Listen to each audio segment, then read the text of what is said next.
Decentering Men, Oshun and the Power of Walking Away. Imagine a world where women no longer center their lives around the approval of men. A world where women reclaim their divine feminine power and restore balance to a society that has long forgotten its roots. This is the power of Oshun, the Orisha of love, beauty, and self worth. But Oshun is not a goddess of sweetness. She is a force, a revolution. For centuries, women have been conditioned to believe that their worth is tied to men, that their success, beauty, and existence only matter and if validated by male attention. But what happens when women reclaim their autonomy? What happens when women stop begging to be chosen and instead choose themselves? Because that's what Oshun teaches us. She reminds us that a woman's power does not come from outside validation, but from the energy she holds within. She does not chase, she does not plead, she flows. And in that flow, she creates, she attracts, she transforms. This is Decentering Men, the Oshun Blueprint. Welcome to the Dark Mother Mystery School. You have entered a sanctuary where we unravel the deepest truths of the dark feminine. Who am I? I am Shadow Moon, Priestess, Oracle, and Head Mistress of the Sacred Mystery School, a space where we reclaim lost feminine wisdom, honor the divine dark mother, and restore balance to a world that has forgotten its roots. Here, we do not fear the darkness. We embrace it as the source of transformation. The dark feminine is not something to run from, it is something to embody. It is the aspect of the feminine that knows her worth, sets her boundaries, and is willing to walk away when she is not honored. If you are ready to awaken, reclaim, and step fully into your power, then you are in the right place. Because here we are not just remembering who we are reclaiming everything that has been stripped away from us. If you're ready to step into your divine feminine power, hit that like button and subscribe because this series will change everything you thought you knew about love, men, and feminine power. Who is Oshun? Oshun is the Orisha of love, pleasure, beauty, fertility, and the sweet waters. She embodies sensuality, charm, and magnetism. But make no mistake, Oshun is not here to be exploited or taken for granted. She represents the divine feminine in its fullest form, one that nurtures but also demands reciprocity.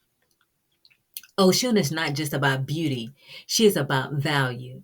She reminds us that a woman's worth is not determined by how much she gives, but by how much she honors herself. She is the energy of overflow. She does not pour from an empty cup. She fills herself first, knowing that everything else flows from there. There are many versions of the Yoruba creation story and how important Oshun is as the keeper of the sacred feminine. One of the most well-known versions of her story, shared by New Orleans born high priestess and storyteller Louisa Tish. Her version goes, the supreme creator, Olodumare, was busy forming the universe when he discovered Earth and declared it an ideal place to rest.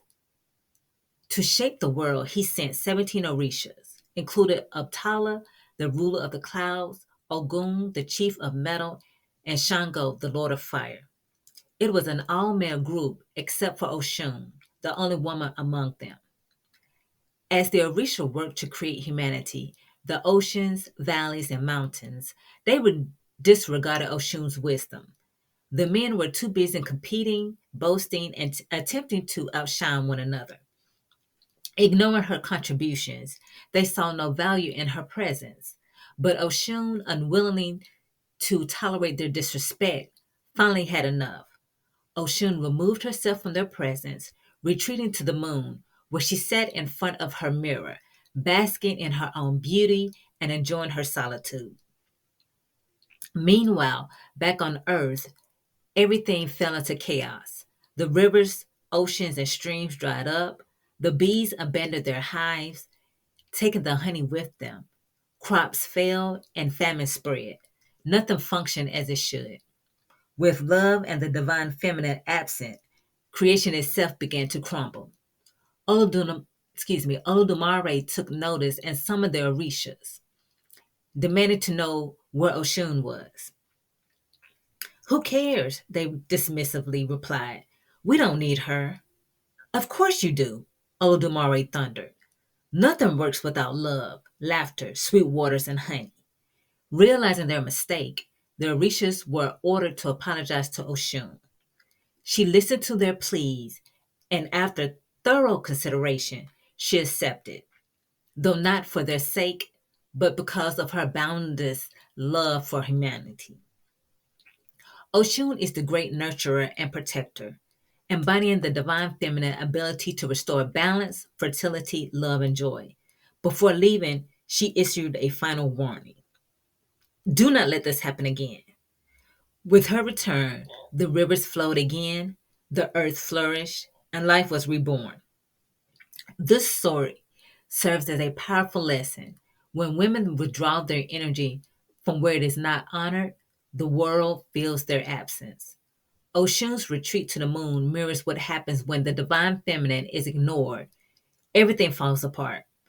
Her story teaches us not to beg for acknowledgement, but to stand firm in our worth. Only when women reclaim their energy and demand reciprocity does balance return. Women are the life force. When they stop centering men, they reclaim their power. Oshun retreats to the moon. When Oshun was dismissed and dishonored by the male Orishas, she did not fight for a place in the world. Instead, she ascended. She left the earth and made her home upon the moon, far away from their judgment, far away from their arrogance. Ways in which to embody Oshun's lunar retreat. 1. The art of soft detachment, a goddess's guide to releasing, receiving, and restoring your power. My love, you do not have to fight for your worth. You do not have to beg for what is already yours. The power of the divine feminine does not come from proving, chasing, or demanding. It comes from knowing, from being, from flowing. And yet, as women, we have been conditioned to believe that love must be earned, that our energy must be poured endlessly into others to be valuable, that we must give until there is nothing left. Oshun teaches us another way. She did not fight for her place when she was dismissed by their male Orishas. She did not scream. She did not beg. She simply left. She retreated. She detached. And in her absence, the world suffered. This is the art of self detachment. It is not about punishing others. It's not about manipulation. It is about reclaiming your energy and redirecting it inward towards yourself, toward your healing, toward your own divine flow. So let us walk through this together. Let me guide you, my sacred sister, into the embrace of your own self possession. What is self detachment? Self detachment is the graceful withdrawal of your energy from anything that drains, dishonors, or disempowers you. It is the opposite of reaction. It is the opposite of chasing. It is the opposite of proving. It is the art of stepping back without resistance, without force, just like the river that finds a new path when it meets an obstacle. Think of it like this. When a man, a situation, or a dynamic no longer served your highest good, instead of pushing harder, instead of trying to force an outcome, you simply step back. You allow things to unfold without your intervention, your fixing, your rescuing. You let people feel your absence. You let people wonder. You let people face their consequences of taking your energy for granted. And most importantly, you let yourself rest. This is not passive. This is not weak. This is the deepest form of divine self respect. Detachment is not abandonment, it is self preservation. Detachment is not cold, it is the warmth of self love turned inward. Detachment is not losing, it is shifting your energy into something greater, yourself. Why is detachment so hard for women? Because we have been programmed to believe that our worth is tied to how much we give. If I just give him more love, he'll realize my worth. If I just explain myself one more time, they'll understand. If I just show you how loyal I am, I'll be chosen. Beloved, no. This is a lie we have inherited.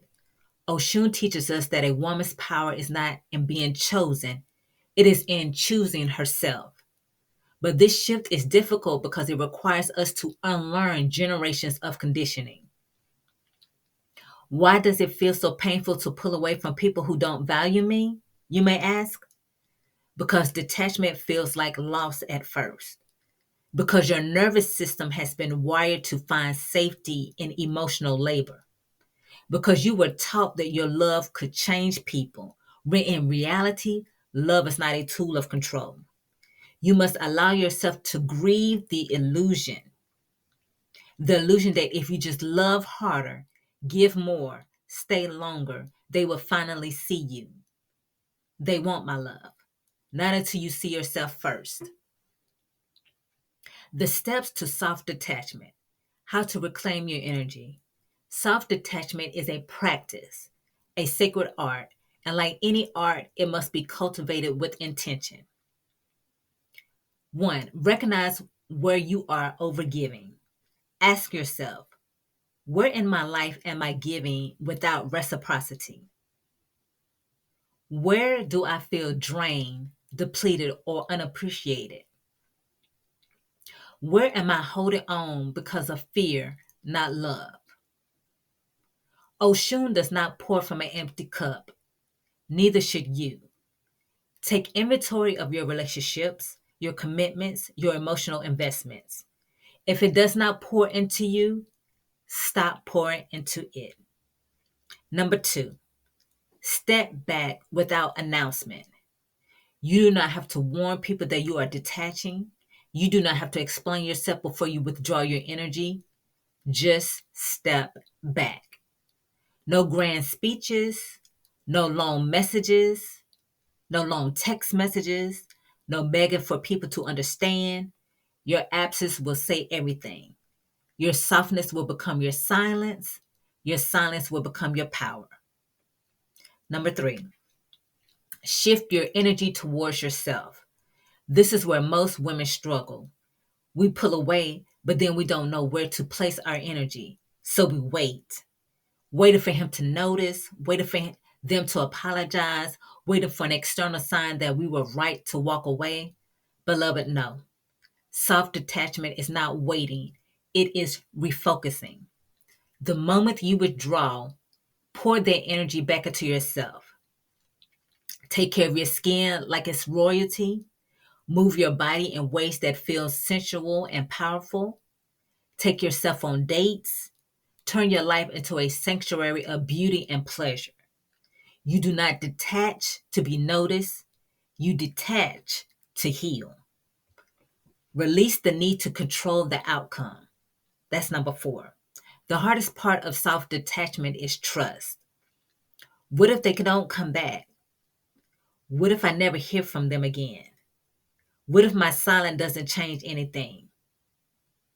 And to this, I ask you, what if your presence was never meant to be in that space to begin with? Oshun left the earth and it suffered. But when she returned, she was honored. Some will recognize your worth in your absence. Some never will. But that is not your concern because you did not detach for them. You detached for you. Trust the process. What self detachment looks like in real life. You don't text first. You stop seeking validation. You don't justify your boundaries. You say less and observe more.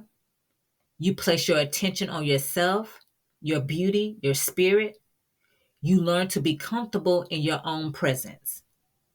And slowly, the energy shifts.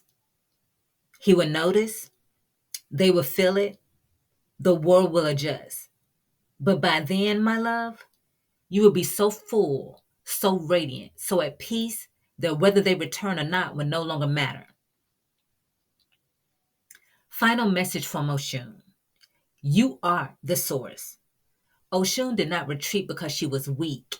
She retreated because she was powerful enough to choose herself over chaos. And when she was gone, the world realized she was the source of all along. So, my sacred sister, I leave you with this: be the source, not the seeker. Be the flow, not the force. Be the light, not the beggar. And when it is time to walk away, do so with grace, softness, with certainty. Because the world may not always realize it in the moment, but when you are gone, they will understand who you were all along. Now tell me, where in your life is it time to practice self detachment? Part two: self adoration rituals. Worshiping yourself as the goddess you are. Beloved, when was the last time you truly adorned yourself? Not just look in the mirror in passing, not just did your hair and makeup because you had somewhere to go, not just tolerated your reflection, but worshiped it. Because that is what self adoration is: the art of seeing yourself through the eyes of the divine. It is Oshun gazing into her mirror, not for the validation of others, but as a reflection of her own beauty, her own radiance, her own worth. And this is what I want you to reclaim. A woman who adores herself does not settle. She does not beg for scraps of affection. She does not shrink herself for love. She knows she is worthy, and that knowing shapes the way the world responds to her. This is why self adornment, self care, and ritualizing your beauty is more than just vanity. It is alchemy. It shifts your frequency, it heals your spirit, it rewires your brain to believe that you are worthy, desirable, and sacred. So let's go deeper. Let's make your adoration of yourself a ritual, a devotional practice. How to create a self adoration ritual. First, reclaim your mirror as a sacred object. Your mirror is not a place for criticism. It is not where you go to pick yourself apart. It is your altar. It is where you meet yourself face to face as the goddess you are. Every time you look into it, I want you to see yourself as divine, speak beauty over yourself, refuse to let negative thoughts invade your mind. When Oshun looked into her mirror, she didn't see flaws. She saw a goddess. And that is exactly what you are. Point two: adorn yourself like the high priestess you are. Oshun is the goddess of gold, honey, and sensuality.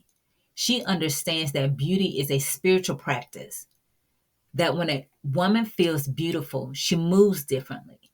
She walks with confidence. She exudes magnetism. She becomes a living work of art. And this is what I want you to embody. Wear clothes that make you feel irresistible. Use perfumes and oils that make you feel sensual. Decorate yourself for yourself, not for the approval of others, but as an act of devotion. This is not about external validation. This is about activating your divine feminine energy in a way that feels sacred. Point three: make pleasure a daily practice. A woman who is in pleasure is in power. And I don't just mean physical pleasure. I mean the kind of pleasure that makes you feel alive. Drinking your favorite tea in the morning with full presence, feeling the fabric of your silk robe against your skin, moving your body in ways that feel sensual and free. When you prioritize pleasure, you radiate a different kind of energy. People can feel it, men can sense it, opportunities flow to you because pleasure is the language of abundance. And when you are full of it, you are magnetic. Why self adoration changes everything? Because the world treats you the way you treat yourself. If you cherish yourself, others will too. If you place yourself on a pedestal, others will see you as high value. If you see yourself as a prize, you will not tolerate being treated as an option. This is why self adoration is not just about beauty, it's about self respect. It is embodying the energy of a woman who does not beg, chase, or settle. She attracts, receives, and allows. And this is the power of Oshun. Part 3, the power of silence, the feminine art of mystery and magnetism. There is a reason why the most captivating, mesmerizing women are not the loudest in the room. They are the ones who know the power of silence. They do not over explain. They do not beg to be understood. They do not fill every space with words. Instead, they let their energy speak. Because silence is not emptiness. Silence is a force. Silence is magnetism. Silence is a tool of power. When Oshun retreated to the moon, she didn't announce her departure. She didn't plead for people to see her worth. She simply left. And in that silence, the world realized that they lost their source. This is what I want you to understand. Silence creates impact. Silence creates mystery. Silence creates power. And when used correctly, it will change the way the world responds to you. When to use the power of silence. Number 1, when someone is testing your boundaries. If someone crosses a line and you find yourself wanting to argue, defend, or over explain, don't. Silence speaks louder than words. When you refuse to engage, you force people to sit with the weight of their own actions. Most people do not expect a woman to be silent. They expect her to explain, to beg, to plead. Do not give them the satisfaction. A woman who holds silence is in the face of disrespect, is a woman who commands respect without effort. Number 2, when you want to increase your mystery and magnetism. Have you ever noticed that when women reveal the least, get the most attention? There is a reason. Mystery is powerful. Holding back makes people lean in. Not answering every question immediately makes people more interested. You do not have to reveal everything at once. You do not have to overshare to feel close to someone. Let them earn access to you. Give information slowly. Let people wonder about you. Let your presence be felt even when you are not speaking. This is what makes a woman irresistible. When you are ready to leave without announcement, silence is the most underrated form of self respect because when words fail, silence remains. If you ever find yourself not being valued, not being honored, not being cherished, do what Oshun did. Leave. Not in anger, not in pettiness, not in desperation, but in serenity. You do not have to explain your absence. You do not have to announce your departure. You do not have to beg people to see your worth. Your silence will say everything. How to embody these teachings. Every morning, look in the mirror and speak beauty over yourself. Adorn yourself as if you are meeting a lover, even if the lover is you. Practice holding your silence in moments where you would normally over-explain.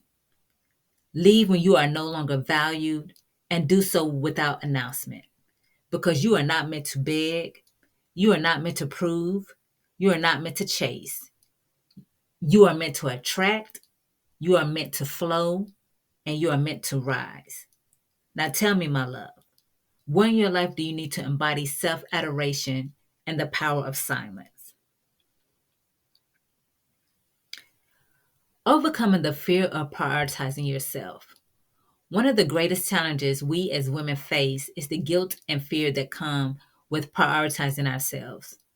Society has conditioned us to believe that our worth is directly tied to how much we give, how much we sacrifice, and how much we endure for others.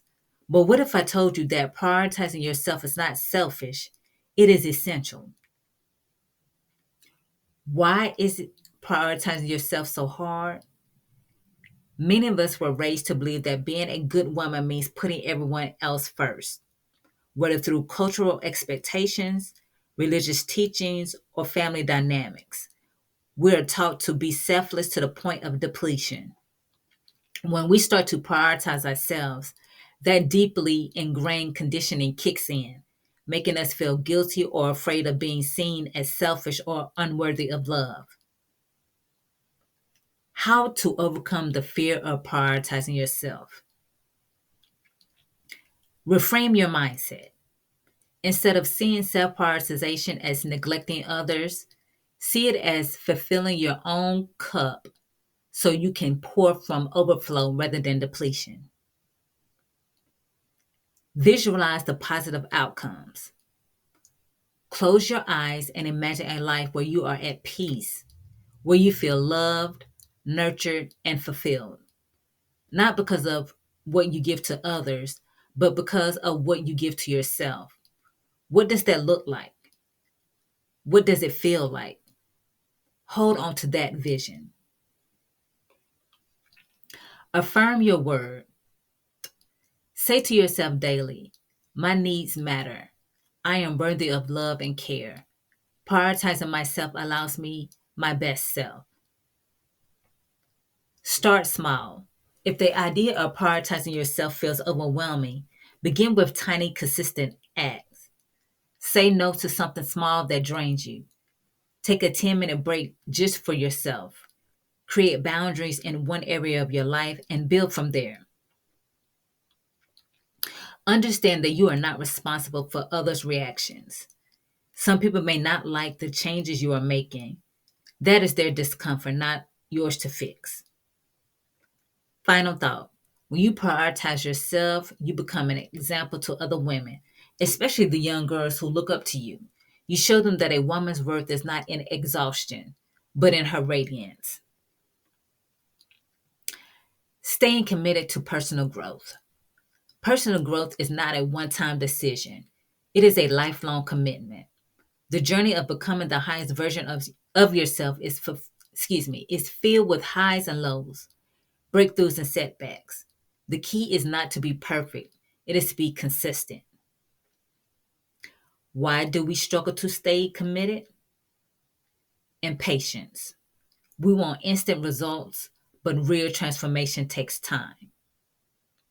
Fear of the unknown. Growth requires stepping into unfamiliar, and that can be scary. External pressures. Society, friends, or even family may resist your growth because they are used to the version of you that serves them. How to stay committed to your growth journey. Set clear intentions and goals. Instead of vague desires like, I want to grow, be specific. Ask yourself, what do I want to improve? What habits do I need to build? Track your progress. Keep a journal or voice notes to document your small wins. Even the tiniest progress matters. Celebrate every victory. Every step forward deserves recognition. Treat yourself when you hit milestones, whether it's finishing a book, keeping a boundary, or saying no without guilt. Surround yourself with support. Seeking mentors, spiritual guides, or friends who uplift and encourage your growth. The right people will, the right people will remind you of who you are becoming, not who you were. Be gentle with yourself. Growth is not linear. Some days you will feel powerful, other days you may feel lost, but that is normal. Keep going. Remember, the version of you that is thriving and radiant is already within you. Every step is a take, every step you take is a return to yourself. Handling resistance from others.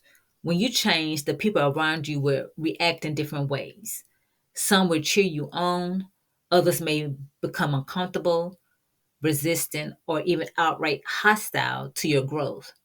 Why? because your transformation forces them to confront their own stagnation. Why do people resist your growth? Fear of losing you. People may fear that if you evolve, you will outgrow them. Their own insecurities. Your confidence may highlight their self doubt. They benefit from the old you. If someone was used to you always saying yes, your new boundaries may feel like rejection to them. How to how to handle resistance with grace. Stand firm in your truth. You are not responsible for managing others' emotions. Your growth is your own, and you do not need to explain or justify it. Let go of the need for approval. Some people will not understand your journey, and that is okay. Do not let their confusion stop you. Set clear boundaries. If someone constantly disrespects your new way of being, let them know that it is and it is not acceptable. If necessary, create distance. Lead by example. Instead of trying to convince people that your growth is necessary, simply embody it. The right people will adjust, the wrong ones will fall away. Not everyone is meant to walk with you on this journey. Some people are part of your past, not your future. Let them go with love and keep ascending.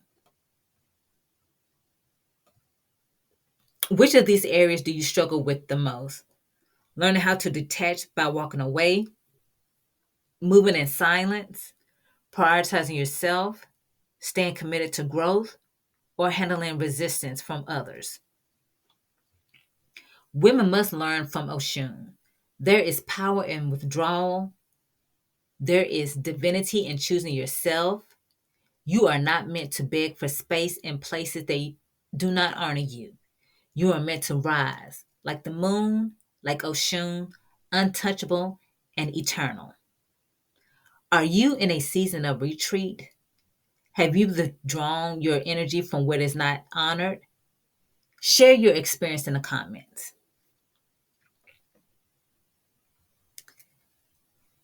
May the Dark Mother bless you. May your ancestors shield you and guide your steps. And may your inner radiance always shine bright. Embrace your power. Embrace dark feminine wisdom. Keep exploring the mysteries. Reclaim your authority and ascend to new heights. Your journey doesn't end here. It only deepens. Until we gather again, Sacred Soul. This is Shadow Moon, Priestess, Oracle, Head Mistress of the Dark Mother Mystery School, signing off. Class is dismissed.